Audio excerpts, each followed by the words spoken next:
बिस्मिल्लाहिर्रहमानिर्रहीम, अस्सलाम वालेकुम। आज हम बात करेंगे एक ऐसी कुदरती दवा के बारे में जो पेट के कीड़ों को ख़त्म करने के लिए इस्तेमाल की जाती है।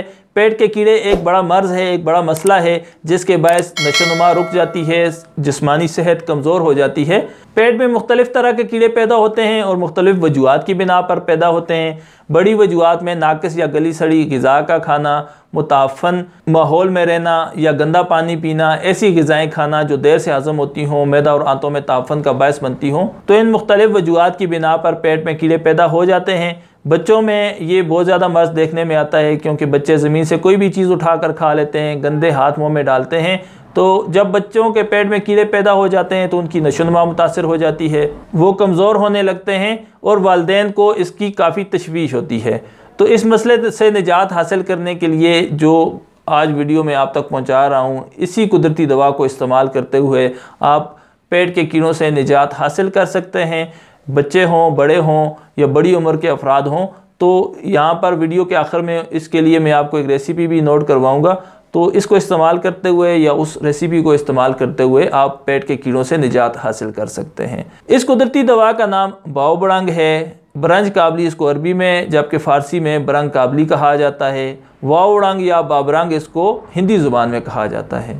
एम्बेलिया इसको इंग्लिश में, जबकि एम्बेलिया राइब्स बर्म इसको लातीनी ज़ुबान में कहा जाता है। बाओबड़ंग का पौधा झाड़ी नुमा, शाखें पतली, लंबी और लचकदार होती हैं। इसका पत्ता अच्छा नुमा, ऊपर की जानिब से चमकीला और नीचे की जानिब से चांदी की तरह से इसमें चमक पाई जाती है। बाओबड़ंग का फल फिलफिल स्याह के हुजम जितना होता है, लेकिन ऊपर से इसकी सतह हमवार होती है। ये सुर्ख और ज़्यादातर ये स्याही की तरफ माइल होता है। बहुत सारे ममालिक में, कश्मीर में और इंडिया में इसको काश्त भी किया जाता है। बाओबड़ंग का फल, इसके बीज और इसके पौधे की छाल को दवाओं में इस्तेमाल किया जाता है। इसका मिजाज गर्म खुश्क होता है, दूसरे दर्जा में गर्म और दूसरे ही दर्जा में ये खुश्क है।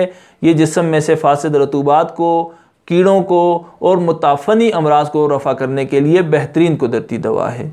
बाओबड़ंग के अफ़ाल ख़वास की बात करें तो जैसा कि मैंने आपको बताया कि ये गर्म खुश्क है, तो ये जिस्म में से सर्दी के अमराज को रफ़ा करती है, फासिद रतूबात को ज़ाइल करती है, उनको तहलील करके जिस्म से ख़ारिज कर देती है।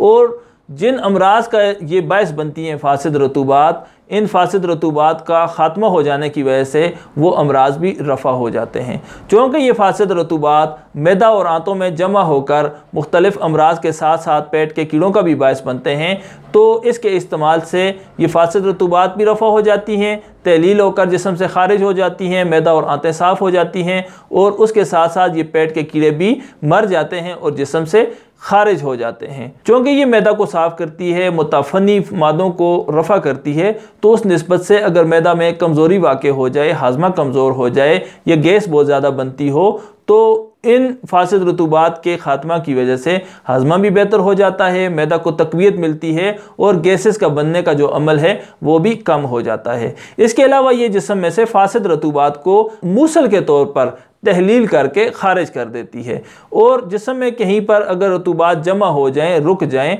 तो ये उनको खुश्क करने का भी बायस होती है। पेट के जिन जिन कीड़ों को ये ख़त्म करती है उनमें केचुए, कद्दू दाने और चुरने वगैरह शामिल हैं। इसके अलावा जिस्म में अगर सर्दी की इलामात गालिब आ जाएं और उन इलामात के गलबा की वजह से जिस्म में जोड़ों का दर्द शुरू हो जाए, तो इसके इस्तेमाल से जोड़ों का दर्द भी रफ़ा हो जाता है।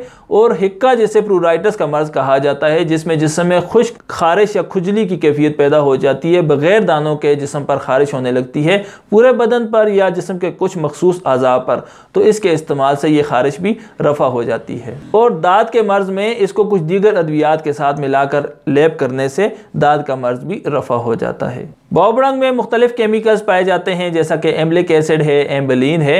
ये बैक्टीरिया का खात्मा करते हैं। प्रोटोज़वा यानी या खुलवी जानदार जो जिस्म में पैदा हो जाते हैं उनको मारने के लिए मुफीद होते हैं। इसमें एक वोलेटाइल आयल भी मौजूद होता है जो सोजिश को रफ़ा करने के लिए मुफीद होता है। इसके अलावा इसमें टेनिन्स, रेजिन्स, एल्कलाइड्स, क्रिस्टम्बीन नामी केमिकल्स भी मौजूद हैं जो कि सोजिश को रफ़ा करते हैं और इसके साथ साथ जरासीम का भी खात्मा करते हैं। इसमें जो फैटी एसिड्स पाए जाते हैं और इसका जो फ्रूट का यानी बेरीज का जो एक्सट्रैक्ट होता है वो ख़ास तौर पर पेट के कीड़ों को ख़त्म करने के लिए इंतहाई मुफीद होता है।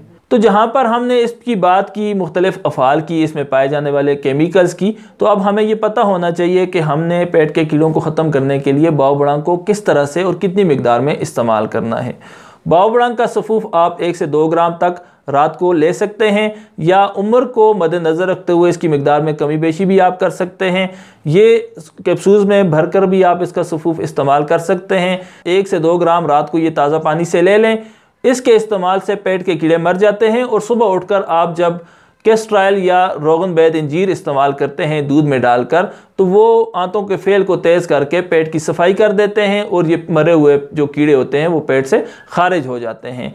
ये अमल आप चंद रोज़ तक दोहराएं, तो इससे आपका पेट बिल्कुल साफ़ हो जाता है और पेट के कीड़ों से आपको निजात मिल जाती है। यानी रात को आपने 1 से 2 ग्राम तक बाओबड़ांग का सफ़ूफ इस्तेमाल करना है, ताज़ा पानी से लेना है, और सुबह उठकर आपने रोगन बैद इंजीर, जिसे कैस्ट्राइल के नाम से आप पहचानते हैं, ये दूध में शामिल करके 2 से 3 चम्मच आपने लेनी है। चंद रोज़ के इस्तेमाल से ही आपको पेट के कीड़ों से निजात मिल जाएगी। चूँकि इसका मिजाज गर्म खुश्क है, तो गर्म खुश्क के मिजाज के लोगों में ये मैदा या आंतों में खराश पैदा कर सकती है। तो अगर मैदा और आंतों में खराश पैदा हो जाए तो उसकी इसलाह के लिए मस्तगी और गोंद कतीरा इस्तेमाल कर सकते हैं। अगर आपको बाओबड़ांग दस्तयाब ना हो तो तरमस इसके मुतबादल के तौर पर इस्तेमाल किया जा सकता है। बाओबड़ांग के कुछ तैयार मरकबात भी आपको मार्केट से मिल जाते हैं, जिनको इस्तेमाल करके आप पेट के कीड़ों से निजात हासिल कर सकते हैं, जैसा कि हब्बे दीदान है, एतरेफल दीदान है, एतरेफल कम्बील है। तो ये मुख्तलिफ मरकबात हैं, मुख्तलिफ कंपनीज़ के आपको मार्केट से मिल जाएंगे। इनको इस्तेमाल करके भी आप पेट के कीड़ों से निजात हासिल कर सकते हैं। यहाँ पर मैं आपको इसकी 2 रेसिपीज़ भी नोट करवा देता हूँ। एक इंतहाई मुख्तसर है, 2 अज्जा पर मुश्तमिल है। बाओबड़ांग और कमीला दोनों को बराबर वजन में ले लें और सफ़ूफ बना लें। 500 मिलीग्राम के इसके कैप्सूल भर लें इसके सफ़ूफ के, और उम्र को मद्देनज़र रखते हुए और मर्ज़ की शिद्दत को मद्देनज़र रखते हुए आप 1 से 2 कैप्सूल रात को पानी से इस्तेमाल करें, और सुबह उठकर रोगन बैद इंजीर यानी कैस्ट्राइल दूध में मिलाकर पी लें। चंद योम के इस्तेमाल से ही आपको पेट के कीड़ों से निजात मिल जाएगी। इसके अलावा जो दूसरी रेसिपी है उसके अज्जा भी आप अपने पास नोट कर लें। बाओबड़ांग, कमीला, अफसंतीन रूमी, प्लास पापड़ा और दरमना तुर्की, ये 5 अज्जा हैं। इनको आप सफ़ूफ कर लें। 500 मिलीग्राम के या 1 ग्राम के कैप्सूल भर लें। उम्र को मद्देनज़र रखते हुए, मर्ज़ की शिद्दत को मद्देनज़र रखते हुए 1 से 2 कैप्सूल रात को ताज़ा पानी से ले लें, और सुबह उठकर उसी तरह से आपने रोगन बैद इंजीर यानी कैस्ट्राइल 2 से 3 चम्मच दूध में मिलाकर पी लेना है। तो चंद दिनों के इस्तेमाल से ही पेट के कीड़े मरकर जिस्म से खारिज हो जाएंगे और आपको इस मर्ज़ से निजात मिल जाएगी। जैसे ही आप पेट के कीड़ों से निजात हासिल करेंगे तो आपकी जिस्मानी सेहत बेहतर होने लगेगी और बच्चों की नशोनुमा में भी बेहतरी आएगी। जी तो दोस्तों, मुझे उम्मीद है आपको आज की ये वीडियो अच्छी लगी होगी। अगर आपको ये वीडियो अच्छी लगी हो तो अपने दोस्तों के साथ ज़रूर शेयर करें। हमारे चैनल को सब्सक्राइब करना न भूलिए और बेल आइकन को भी ज़रूर क्लिक कर लें, ताकि हमारे आइंदा आने वाले तमाम वीडियोज़ बर वक्त आप तक पहुँचते रहें। अस्सलामु अलैकुम।